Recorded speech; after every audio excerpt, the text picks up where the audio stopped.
the sails of the sea are over the wild briny pool.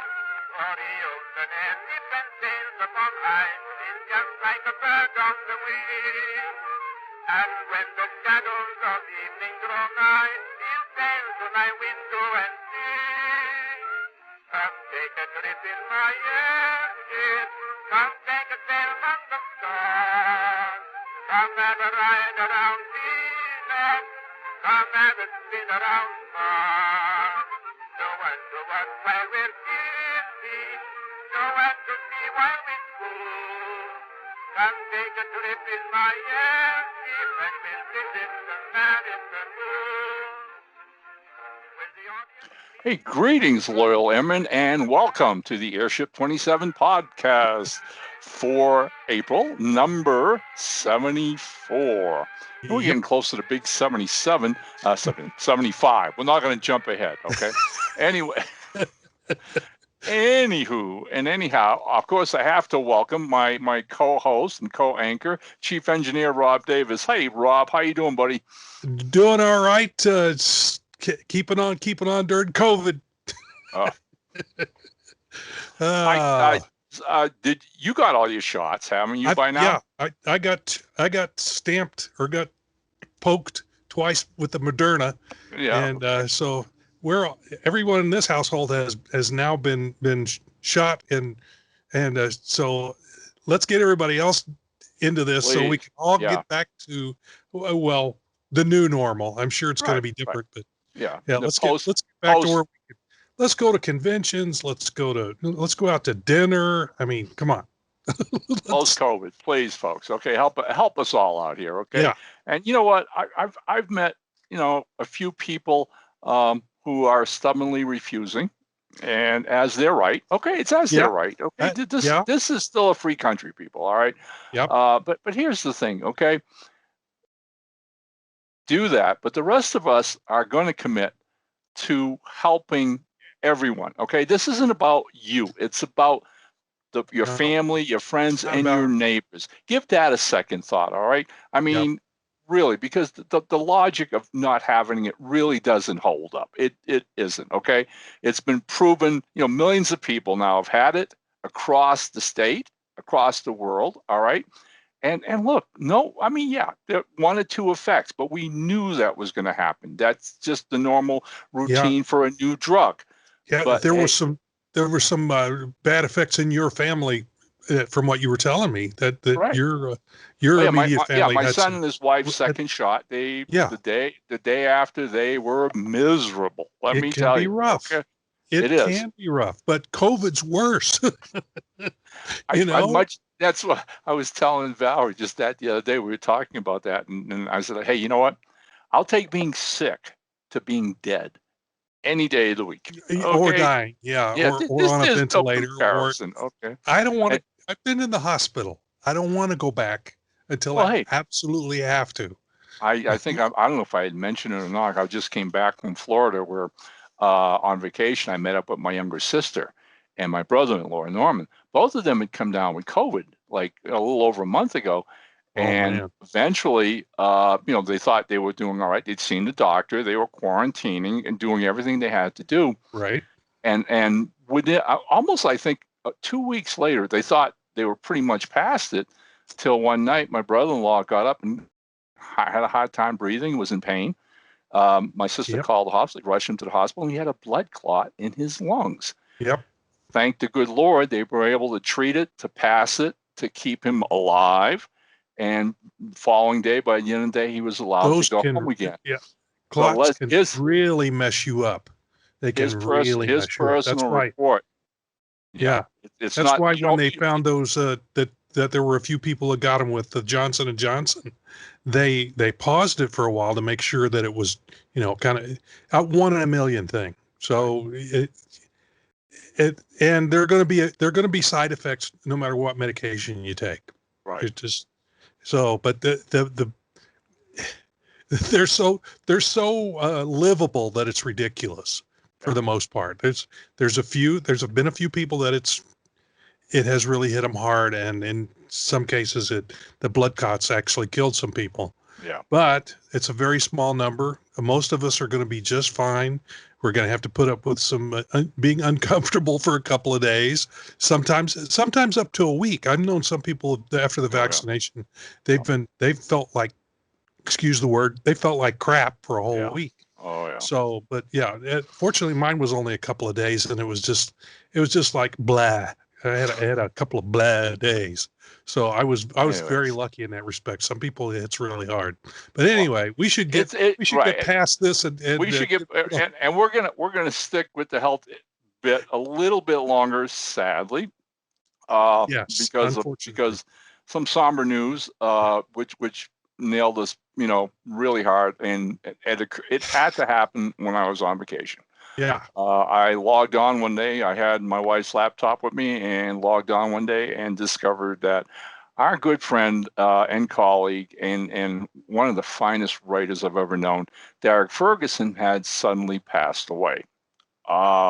Believe me, within days, the internet, Facebook, and everything else was just on fire, as you know, Rob. Yep. I haven't heard exactly what was the cause of death, but I had an opportunity to talk with Tommy Hancock, who was Derrick's publisher now at Pro Se Press. And Derrick informed me that he had been told by Derrick. Tommy told me Derrick had told him years when they first met, all right, that he'd always had some kind of breathing issues. That it wasn't anything new, and there were also some heart issues with his overall general health. Mm-hmm. And so, we kind of wonder if those played a role in all this. The kicker is, and I'm taking a guesstimate shot at, some of the things that Derrick had told me and we talked about in our exchange, because we corresponded all the time. And I believe Derrick must have been in his 60s. That, I think, would have been the age. He wasn't quite into the 70s as yours truly is. Yeah, I think he's about my age. I'm 66. Right. He's probably about right around my age. Right. Just going from some of the talks we used to have about when he got into pulps and how he discovered Doc Savage as a teenager in Brooklyn, picking up those Bantam paperbacks, and that dates you, and you begin to understand. Yeah. But anyways, hey, look, there have been few times that this kind of news has really bothered me a great deal, and happily, Tommy didn't waste any time gathering the pulp community. God bless him for this. All right, but there is a benefit book now in production. In Derrick's memory, and Tommy has assembled, I believe, 43 writers and artists, including, Rob and myself are a part of this. Right. And all the proceeds will go to Derrick's wife, Patricia. And so, so hopefully, again, Tommy didn't want to waste any time. The deadline for entries is May the 10th. And he does hope to have the book out and available, and I'm obviously thinking online and Amazon, by June. Never worry, loyal airmen, when it becomes available. You'll find out about it right here on Rob's Facebook page, my own, and the Airship 27 page. Right. Anything you can do to help, buy a copy, buy 2 copies, buy 5 copies, all right? Again, my heart goes out to Patricia, and my prayers and thoughts for her. And deepest condolences. Derrick's going to be one of those guys that had such a positive impact on everybody he met in this life. We should all be so blessed. Yep, he's a pretty cool fella. I met him a couple of times. First time was at the first Pulp Arc down in Arkansas. I think his wife was along with him that time. They were vacationing. They drove from Brooklyn to Arkansas. That's a long trip, folks. So he was down there, and he and his wife visited with us, and just a hell of a nice guy. And then once again, he was at the last Windy City show in 2019, and again, it's same Derrick, same cool guy. But to hear that he had passed was just, it was a gut punch.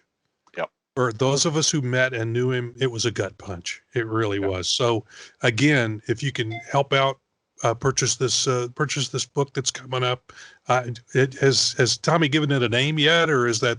I think the overall title, and hey, I'll probably be correct, but it's under the banner of "We All Rise," a tribute to Derrick Ferguson. Cool. Well, we'll keep an eye out for that, and when it's available, we will announce it here, and as Ron mentioned, on our Facebook pages and so on. So yeah. So anyway, yeah. Okay, hey, I'll let you take the next agenda, which isn't as somber, but still it's something. Not quite so bad, but it's still a health problem. And this next one is Get Well, Greg Hatcher. We recently learned that Washington State-based writer Greg Hatcher is in the hospital battling cancer and having a truly rough time of it. Though from the postings his wife Julie has put up on Facebook, Greg is a trooper and fighting the good fight. All of us at Airship 27 send him our prayers and kind thoughts for a quick and complete recovery. Yeah, I've been following his wife's postings, and recently I think he himself has posted a couple of times. I'm correct me if I'm wrong, but I thought, wasn't he in a coma for a little while? Yes, he was. I'm trying to remember, he was in a coma, and it was pretty serious. It looked like we might lose him. Touch and go for a while. He's mentioned thoracic specialist, so I'm assuming it was something to do with his lungs, and being a survivor of lung cancer. That word rings bells for me. But again, here I am talking to all of you and doing this. And as you said, in the last few days, Greg's been personally posting and feeling a whole lot better, thank God, and looking forward to packing his bags and getting home and back to writing. That's what he told me. But then today, they took some blood tests, as they always do. And there was a little question with his white blood cell count. So again, it looks like he may be there for another 24 hours. They just don't want to let you go when they get you sometime. And that's a good thing. If he got home and he was, and that white blood cell counts was still low, he could get very sick. So it's good that they keep him in the hospital and keep an eye on him. So and he's had chemotherapy, and that just knocks you for a loop. So, again, hang in there, Greg. Rob and I are anxious to welcome you to the Sea Survivor Club. All right. Yes. There you go. Yes. Oh, and guess, okay. One more thing. You didn't have this on here, but also, I think we ought to also say something about Jamie Ramos, who has recently gotten his new prosthetic leg, and I've seen him posting about that. And boy, has that guy got a great attitude going for him. He's constantly battling. He's got diabetes, and unfortunately that will sometimes cause amputations, because circulation problems go along with that. And he lost one of his legs. And now he has a prosthetic leg that he's learning how to walk on. And he's apparently just gangbusters. It's moving right along. So we also want to shout out for Jamie and say, hang in there, man. Sounds like you're doing great. So, thought I'd add that in. No, I'm glad. I'm glad you did. I've been, again, like yourself and other people on Facebook, encouraging him and just applauding that kind of will and determination, which is nothing short of inspirational, people. Okay. Yep. I don't know if I could have that kind of strength that Jamie does. He's one hell of a guy. Okay. So, hey, look, let's not make this a total, hospital show. There's enough of those on the boob tube as is. It's time now for the first bad joke of the show. And my amigo Rob has the privilege of kicking it off. Let him have it, boy. Rob. Yeah. Okay. Hang in there. All right. An elderly man had owned his large farm in Missouri for many years. Right at the back of the farm, there was a large pond that was ideal for swimming. The old farmer had fixed it up really nice with picnic tables, horseshoe gourds, and some apples and peach trees. One late summer, early fall evening, the farmer decides to go down to the pond to look it over, as he hadn't been down there for a while. Before setting off, he grabs a 5-gallon bucket as he decides he'll bring back some fruit. As he nears the pond, he can hear voices shouting and laughing with glee. Clearly, someone's having a good time. As the farmer gets closer, he can see a bunch of young women who are clearly skinny dipping in his pond. Their discarded clothing draped over the bench and picnic tables. Standing next to the table and benches, he makes the women aware of his presence, and immediately they all swim over to the far end of the pond. One of the women then shouts, "We're not coming out until you leave, mister." The farmer replies, "Ladies, I didn't come down here to watch you swim naked or make you get out of the pond. You carry on." The wily old-timer then holds up his bucket and says, "I just came down here to feed the alligators." Moral of the story, never underestimate an old man. Okay. All right. Oh, there's a theme here that we inadvertently and by accident have tripped upon, amigo, which you will all get at the end of this hour. All right. All right. Okay. That sometimes happens. Yes, it does. Super joke. I really like that a lot. All right. Hey, look, now it's been well over a month since the Pulp Factory Awards were announced. And Rob even went as far as make a great little video announcing them for his YouTube channel. But at the same time, we had promised you loyal airmen who, stop by once a month for the Airship 27 podcast, that when they were out, we would make the announcement on this show as well. Right. So keeping that pledge, here we go. And as I wrote, Pulp Factory Award winners announced at the end of March. The winners of this year's Pulp Factory Awards were, and we can swap off, buddy, for Best Novel, A Cowboy in Carpathia by James Glenn for Pro Se Press. Best Short Story, Zorro, Death of a Grandee by John L. French from Bold and... Okie doke. Okay. And go ahead. You're going to go with Best Anthology? Best Anthology. Pulp Reality Volume 1, edited by Rose Shababy. A little trip of the tongue there, but Shababy. All right. Stormgate Press. Okay. Best Interior Illustrations, Ed Cato for Ravenwood Stepson of Mystery, Volume 4 from Airship 27 Productions. And finally, and lastly, Best Cover Art went to Damien Aviles for Pulp Reality Volume 1, Stormgate Press. Our congratulations to all the winners. Yay! And just so you all know, again, the awards are now being produced and engraved with the winners' names, etc.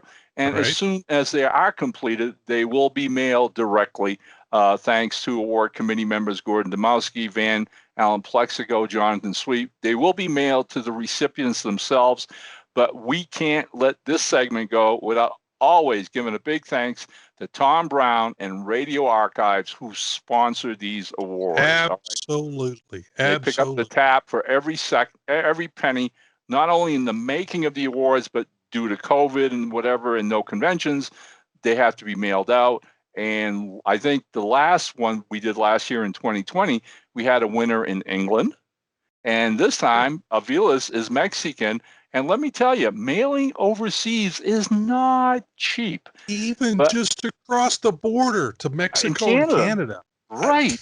It's crazy. Tell me, it's really, okay. If the Republicans and Democrats ever get together on one item, fix the mailing thing, all right? Please. What is that all about, all right? But hey, Tom never blinks, okay? Radio Archives is very proud and happy, and we are so grateful for their participation. Yeah. All right. Okay, so, hey, let's get going with, what came out since our last show. All right. Yep. I'll go ahead and start since you did the last bit. All right, released since our last show. The Masked Rider, Tales of the Wild West, Volume 3, with stories by Paul Finley, Thomas McNulty, and a novella by Gordon Dmowski. Artist Jason Wren did the interior illustrations, and New Zealand's Shane Evans did the cover. So again, I think it's great that that's the one, that we mentioned just now and segue into it. New pulp creators, and thanks to the internet, obviously, Rob, the world is a small neighborhood, and people from all over the world contribute to this. Okay, we talked about, we have so many creators from England, from Canada, from south of the border, from all places in Europe, from Australia, New Zealand, whatever, like Shane Evans. Okay, and I marvel at technology that can bring all these great creators together on a single project. Of course, the Masked Rider was a classic pulp hero from the 30s and 40s, obviously created to compete with the famous High Silver Lone Ranger. Right. But his stories were a lot of fun. And this is this is volume 3 that we've done so far at Airship 27. The stories are fantastic, and tip of the hat to our proofreader excellent, Gordon Dmowski, for his novella for this one. Gordon's really flexing his writing chops. Yeah. Okay, what else happened? Because we actually got 3 books out since last episode, and the second of those 3 was Killing Shadows by Teal James Glenn. This is the first in a series featuring the independent bodyguard and investigator, John Shadows. It's a modern-day mystery packed with plenty of martial arts action. Artist Ted Lemon did the interior illustrations, and they are great. This is Ted's first work for us. And hopefully, he's going to stay with us. He's already working on the second John Shadows book. So Rob both illustrated and designed the cover, and book 2, which is, again, like I said, now in production, illustration-wise, will be called John Shadows, Deadly Shadows. Look for it, hopefully, by midsummer sometimes. Yep. And then what came out, my amigo? Well, this is I think this is a whole new genre. Fangs of the Sea by Fred Adams Jr. It's the tale of a bloodthirsty vampire pirate who scours the Caribbean and preys on small island villagers. Yours truly did the interior illustrations, and Adam Shaw knocked it out of the park with a breathtaking cover. And like I said, this is a whole new genre here, vampires and pirates, and it was a great read. And there are a couple of places I'm going, ooh, in this book, there were some, these guys, these pirates, these vampire pirates, they're nasty, they're evil, they are really bad. And I'm not going to give anything else away on it, but it's well worth your time to read. It's a great book. It really is. Well, you did such great interior illustrations, and like I said, the whole concept, classic pulp, was really about meshing things, and it's noted throughout it. I mean, you get things like spicy Western romances and those kind of things, so proliferating all around. And the old classic pulp guys like nothing better than bringing 2 desperate genres together and see what they could cook up. So when Fred suggested this concept of a novel, I was behind it 100%. I knew you'd have a blast with it. And then Adam Shaw comes out with this cover that is so bloody beautiful and creepy at the same time. And I gotta tell you, 2 or 3 days after the book was out, okay, and it is really getting some good vibes from all our friends and readers. That's excellent. They see that cover and they're like, oh my God, what, and the kicker is, I get this email from Adam and he goes, I just realized, he says, I didn't show fangs on the pirate. And he goes, maybe I can go back and do that. And I went, no. I wrote back, you don't touch that cover in a smidgen. And I assured him. It's subtle. It's subtle. Those red eyes of the vampire. Oh yeah, Yeah, right. And that's why I told Adam. I said, Adam, there's no way you can improve on this. If you mess with it, you're end up being sorry. God bless him. He took my editorial advice and left it as is. Hey, again, what's coming next? Pulp Mythology Volume 2. This second volume features 3 new tales of mythological characters. Samantha Leanhart kicks it off with a story of the mighty Heracles. This is followed by a tale of the Russian witch Baba Yaga, and by Michael Panush. And Mel Odom wraps it all up with a hilarious novella starring Pecos Bill. All in all, a trio of really wild and imaginative adventures. And after that, Rob, what's coming down the pike? Well, in the pipeline now, in the queue, as the Silver Pentacle Book 1. And this is the start of a new fantasy series by Nancy Hansen. Artist Guy Davis has only a few interior illustrations left. In fact, I believe that one's done. Yeah. And Nancy has, we've sent it off, had the galley looked at by the proofreader. Nancy's looked at it. I've made the corrections. Now we're just waiting for Guy to finish up the cover. He's also doing the cover on this one. And that's the only thing we're waiting on for that one. So as soon as he gets that back, that's likely to be the next one up, but we never know. Okay. So then, Yep. The Adventures of Doc Atlas, created by writers Michael Black and Ray Lovato. This is their take on the classic pulp adventure heroes a la Doc Savage, whereas Doc Atlas adventures take place after World War II. Michael and Ray have been writing his stories for quite a few years now, and we're thrilled to be bringing them to Airship 27, both reprinting older tales and gearing up to publish brand new Doc Atlas adventures. We are also extremely thrilled to announce that Pulp Factory Award winning artist Ed Cato has signed on to be the official artist for this series, doing both the interior illustrations and the covers, starting with this first volume. And Rob helped a great deal with that in helping character sketches for Ed and the creators to all look at and be on the same page. Yeah, in fact, Ray Lovato contacted me, and they wanted to put something about this up on their website. He asked and asked me to, and I sent him the color pieces that I had done for this, and he's going to post those up on the docatlas.com website. Oh, so that's great. So if you want to see what we're talking about here, Michael and Ray and we got together. We wanted to make sure that when Ed was doing the illustrations that he was following exactly what Michael and Ray wanted the characters to look like. And because this character's been out for a while, he's already got some fans, and Michael Black and Ray both have very strong ideas about what these characters look like. So in order to make sure that everything was, we're all on the same page, I went back and forth with Ray and Mike, and we ironed out what these characters are supposed to look like, so that Ed will have something to work from. And that's what you'll see if you go to the docatlas.com website and see what we've been doing, and All see right. what Ed will be working from. So yeah, Doc has a huge following out there in the pulp community, and we're really anxious to get this book out there for them. Okay, hey, look, right. very happily, after a dirge of a few podcasts with no questions, we have three. We have three. I'm going to take the first one only because it hits closer to home for me, and it's basically Neil Deal posted at the Airship 27 page.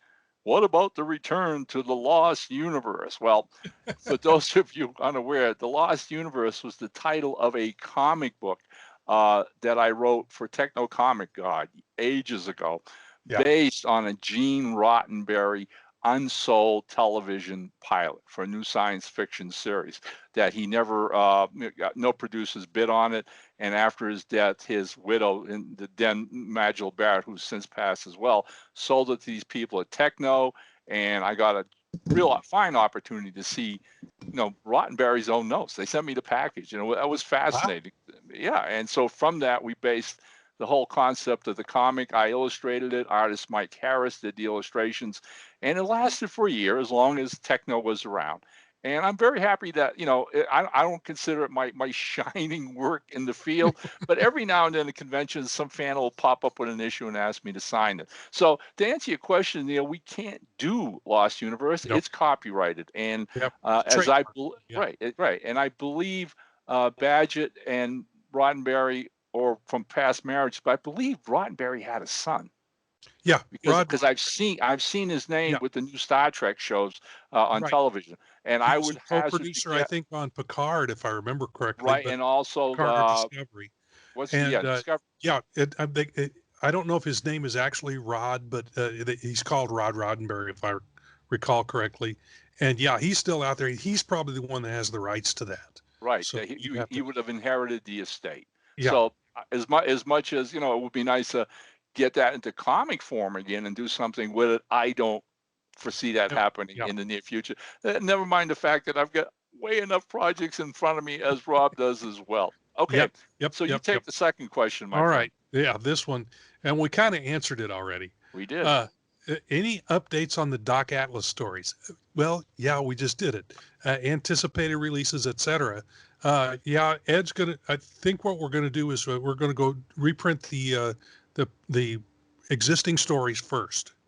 Yep. And Ed has gotten the first stories in and is looking at those at the moment. I haven't heard back from him, so I don't know where he is with Well, any he of was that. But that's involved. what's. He was involved with the digital Ithaca Con Oh, this that's right. past very weekend, So and he's been had busy had with that. had let Yeah. me to believe that was his, obviously, all right, he was one of the coordinators, so that Right. was really taking up his time.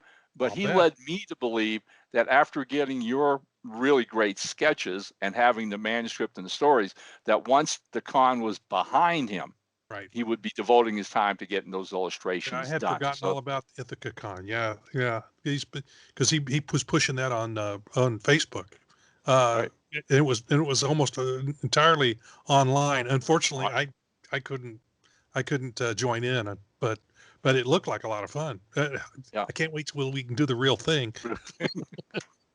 Uh, Okay, and so let, our final question for this show comes from my dear buddy Lee Houston Jr. And he goes, "I posed this question last time, but it never got used." To which I apologize. I don't know how that fell through the cracks, Lee. So he goes, I don't. I think it may have come after. I mean, right as we were getting ready to record, and we just kind of crossed in the night, like two "Yeah, ships. I think that's okay. what happened. But Th- This we this missed is it. here we go. How does today's new pulp compare to past pulp generations, especially the one that started it all between the Great Depression and World War II? Which is a really good question. Your thoughts on that, my friend? Well, yeah, I'd say that pulp has actually really been around longer than that, than the post World War I period. That I would say it goes all the way back to the 1800s and the dime novels. Those were in the, I believe those started in the 1850s and Yep. lasted until the 1800s. May even have gone into the first decade or so of the 20th century. Gosh, sorry about that. Wrong pipe. There you go. Have a drink of water, my friend.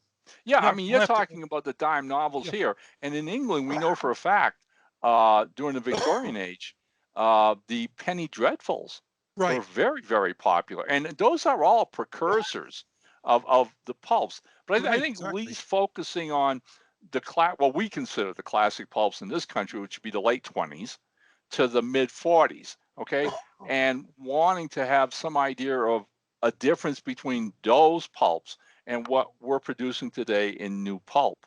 And I mean, my take, and I've said this in numerous interviews before. Okay, what I see, okay, and what I feel, and it's by no means a slight to all those great writers of the the classic pulps. But the truth of the matter is, the classic pulps, and he mentions the Great Depression. Okay, America was going from an agricultural society to a mechanized metropolis industrial age, all right, Right. which Yeah. also Urban. brought with it, Yeah. education, better education. But those young adults moving to the big cities to look for work, all right, were not that well educated as we are today. There No. just weren't that many community colleges of any kind or whatever. They were brought up on farms, all right. And like I said, the Depression forced them into cities to take whatever kind of work they could get. And ultimately, some of them became writers. And though they could spin a yarn, don't get me wrong, I love the old pulps, okay? Yeah.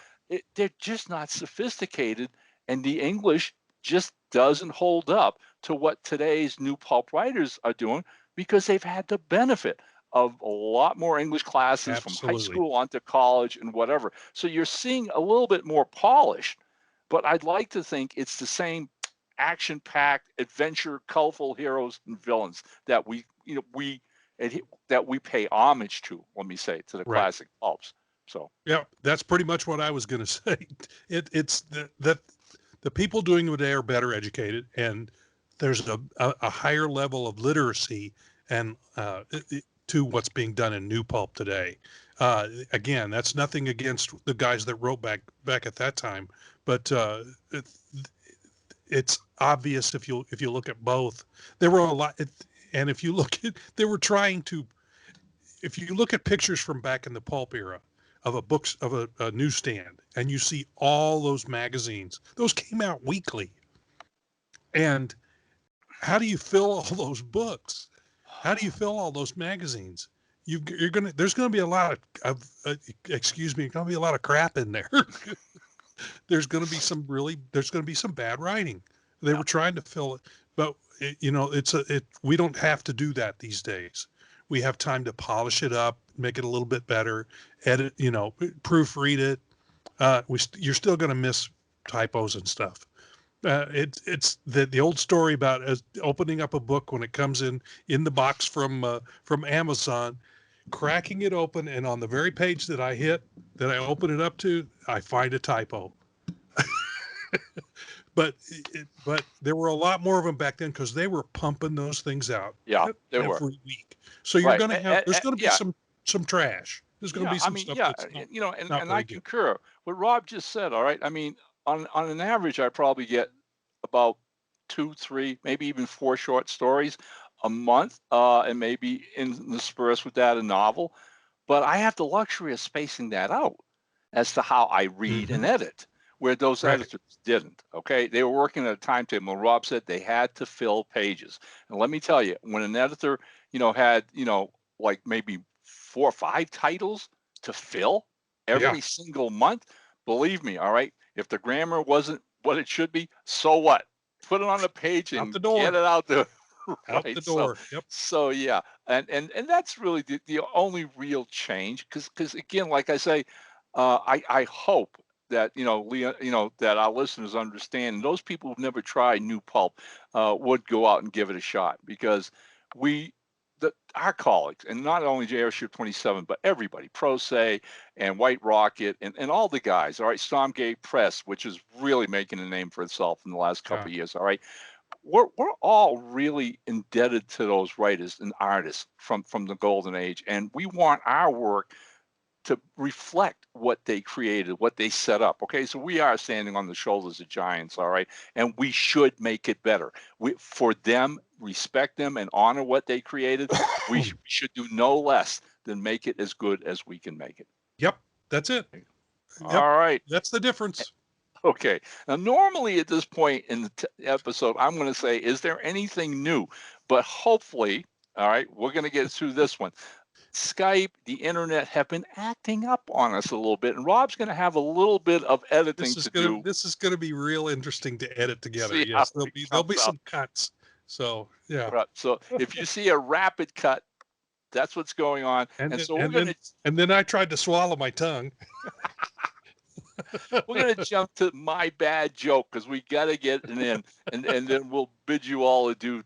All right. Here you go. Hang on to this one. You talked about an old person. All right. So here's the secret to long life. Mm-hmm. A tough old cowboy from Texas counseled his great-granddaughter that if she wanted to live a long life, the secret was to sprinkle a tiny pinch of gunpowder on her oatmeal every day.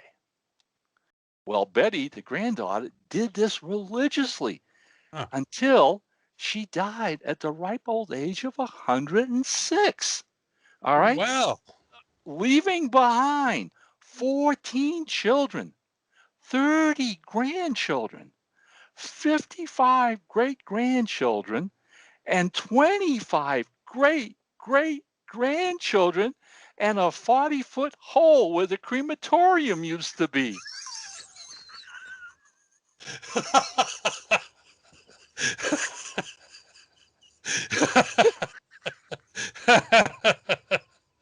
Yes.